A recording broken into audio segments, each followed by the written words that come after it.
Good morning or good afternoon, ladies and gentlemen. My name is Zane Van Hook over here at Dab Pumps.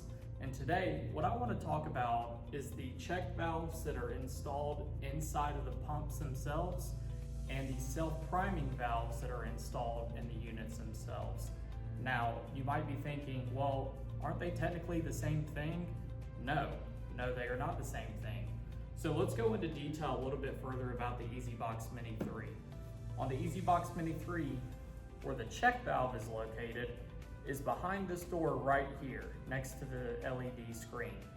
If you remove the two 2mm screws right here at the top, and then you pry open this small hatch or door with a flathead screwdriver, you will then see the straighter valve at the bottom, which is the pressure vessel valve, and then you will see a 1-inch flathead bung that's located just above it.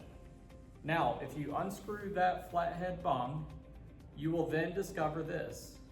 And I'll come a little bit closer, which is the check valve to the Esybox Mini 3. So when we tell you to check the check valve, make sure that the spring moves freely, that kind of ordeal, this is what we're referring to. In other terms, when we're talking about the self-priming valve, if you flip around the unit on the backhand side, located down here towards the bottom, you'll see a little 1-inch bottle cap that's about right here. If you unscrew that 1-inch bottle cap, you will then see this. And we'll go a little bit closer so you guys can see that. This is the self-priming valve to the Esybox Mini 3. Now, in city water applications, when we ask to, did you disable the self-priming valve? This is what we're referring to. So anytime that we're having constant pressure coming in from the city, a different pump, that kind of ordeal, what we want to do is disable the self-priming valve on the Esybox Mini 3. And how we do that is we take the self-priming valve just the way that it comes out of the pump itself, take it out with a pair of needle nose pliers, and this is what it looks like. Now, to disable the self-priming valve, what we'll do is remove the spring from the straighter valve. The O-ring side first, so right here, goes back into the pump just the way that you pulled it out, and then you put the spring directly behind it, as so. Now, what you'll realize is the spring itself is not connected to the straighter valve, and that's perfectly fine. It's designed to do that. So when that constant city pressure is coming into the pump itself, it's going to bypass that particular compartment. So on the Esybox, very similar when it comes to the check valve and self-priming valve, though if you look at the Esybox, the actual check valve is located here on the side. So when we look at the actual check valve in the Esybox, you'll see that it's a little bit bigger. The reason for that is because it has an additional horsepower. When you take a look at this and we ask you, is the spring moving freely? Is there any gunk, any grime? Are you using any nutrients in your system that could be prohibiting it from working properly? This is what we're referring to. So like we said, check valve located over here on the Esybox.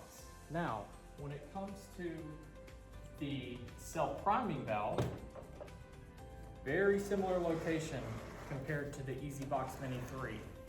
You'll look and see down here, towards the base, you'll see a little 1-inch bottle cap. That is where the self-priming valve is located. Now, with this self-priming valve, if we compare the two together, so this is your Esybox Mini 3, and this is your Esybox, you'll see that the Esybox is slightly bigger, slightly longer. The reason for that, it's a larger pump. And in similar applications, when we're using city water, we want to disable the self-priming valve. So very similar to the way that we do the Esybox Mini 3, remove the spring from the straighter valve, install the O-ring side first into the pump with the spring directly behind it. And it should look like so. So once it's looking like this, go ahead and screw that 1-inch bottle cap back on towards the bottom of the pump, and you're good to go. The reason why we disable the self-priming valve is because when we get technical calls saying, my pump sounds like it's absolutely screaming. Why is it screaming at me? This is why. Because the spring and the straighter valve are not designed for constant city pressure to come in and hit that spring. And when it hits that spring, it's such a high pressure coming in from the city, it'll make that loud whining noise.